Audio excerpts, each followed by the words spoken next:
Hello, I'm Susan Woods, your Black Lives Matter fraud investigator. Thank you for your time. I'm continuing the investigation of the Form 990 information return that the Black Lives Matter Global Network Foundation submitted for 2020. Today, I'm going to discuss Part 3 of the Form 990, which is entitled Statement of Program Accomplishments. Again, this is Part 3 of the Form 990 information return entitled Statement of Program Accomplishments. Let's get started.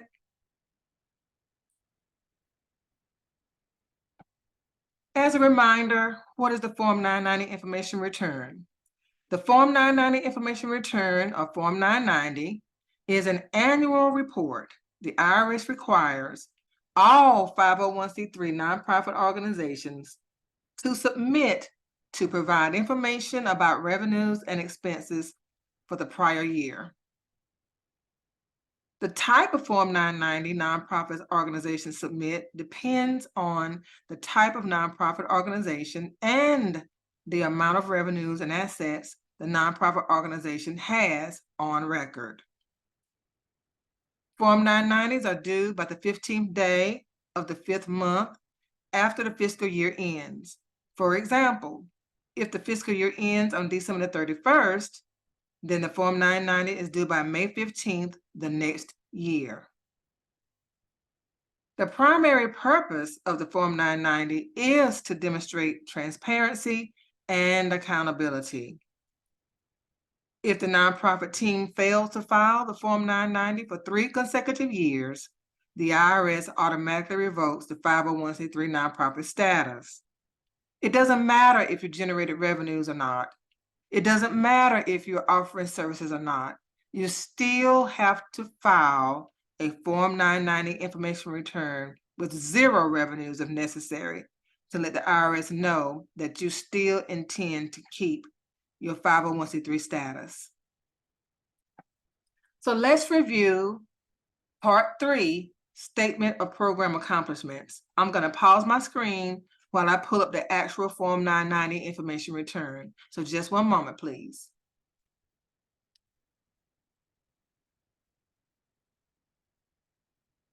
Thank you for your patience.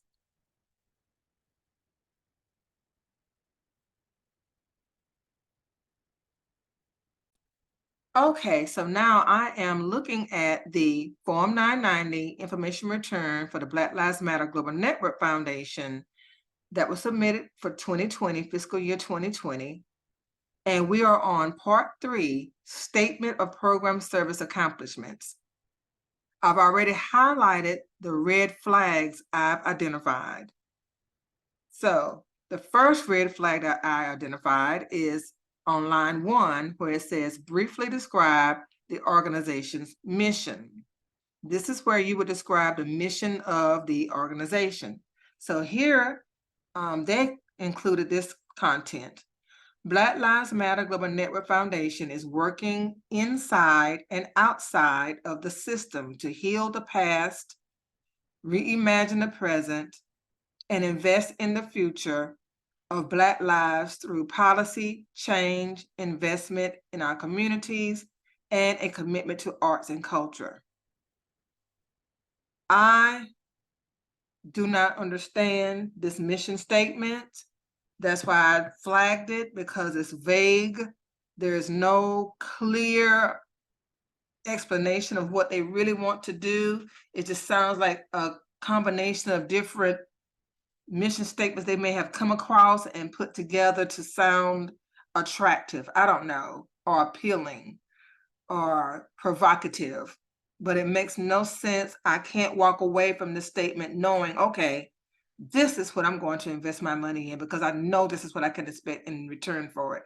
I can't get that out of that statement, so that's why I flagged it as a red flag.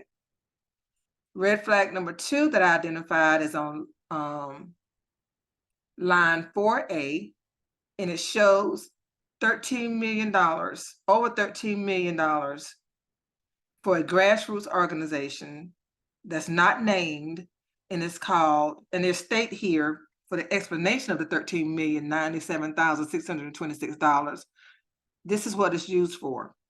We are working and collaborating with Black leaders to support on-the-ground organizing. So $13 million in grant funding went to somewhere, some grassroots organizations, not identified, no EIN listed, just some grassroots organizations that they are in the process of working and collaborating with Black leaders to support on-the-ground organizing. And that calls that, the expense for that is over $13 million. Do you see a clear understanding of where that money went?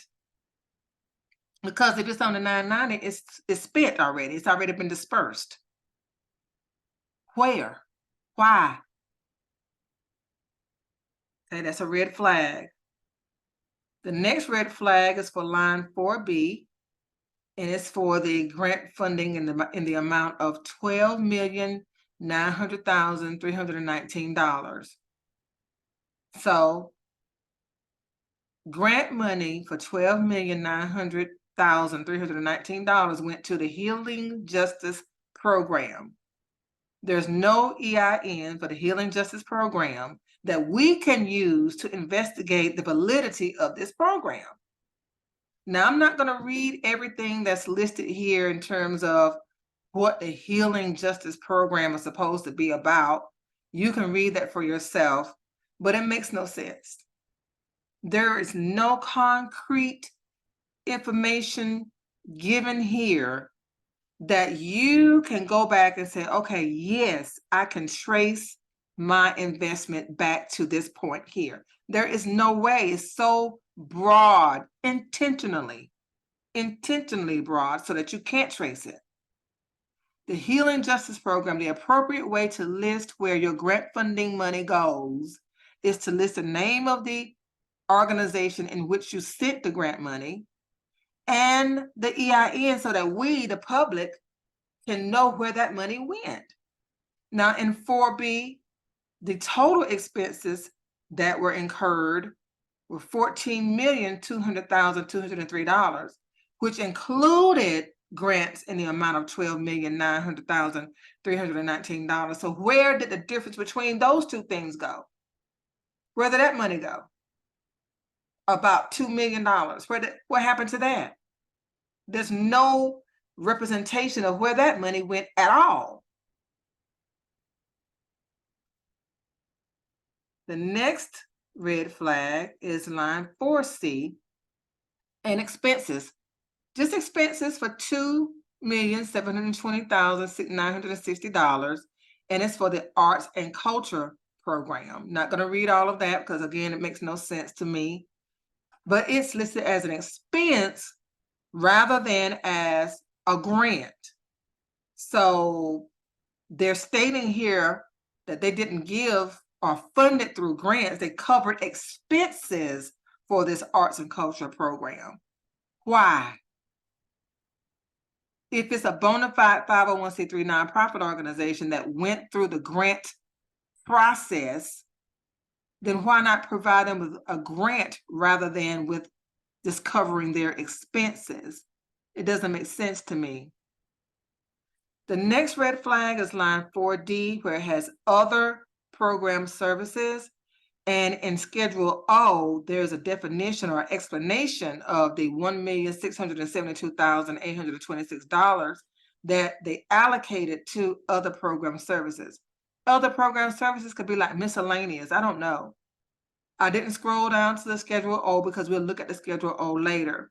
The Schedule O is a schedule that provides additional information about things that are not explained fully in the other parts of the Form 990.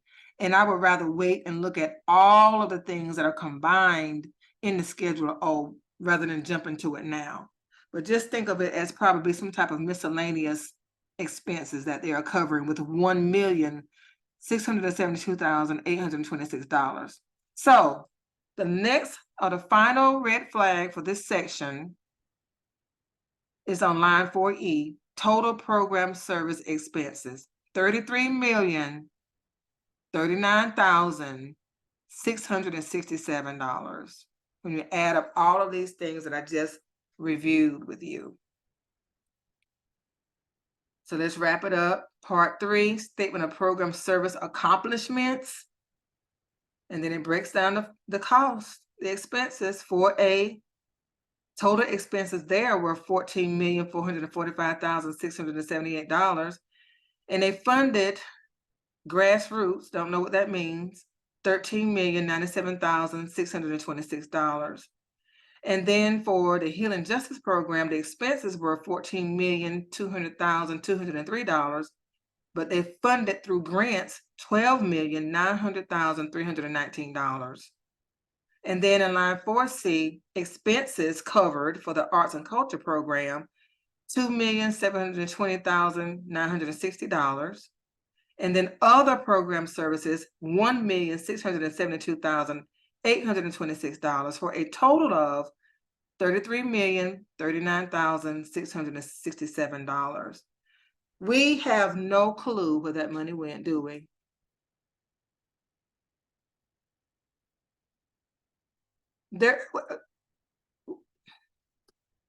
I don't know where the money went. I don't know where $33 million has gone in this section. It said accomplishments, but what? In what way?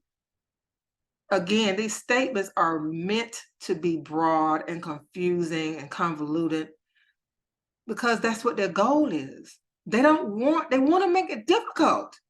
They want to make it difficult to investigate this organization. And providing these broad statements that make no sense, it's just a part of the plan, just a part of the scheme, the fraudulent scheme. So I'm going to pause to wrap this this section up. To close out this section, I'm going to pause and then I'll come back and then we'll wrap it up. This is so frustrating because so many organizations could have used this money to better use than what they used it. And this is sad because we've been defrauded.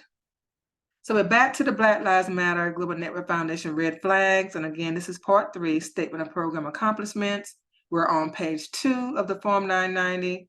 And I itemized or listed the red flags. I'm not going to read over them excuse me. I'm so aggravated, I'm getting tongue-tied.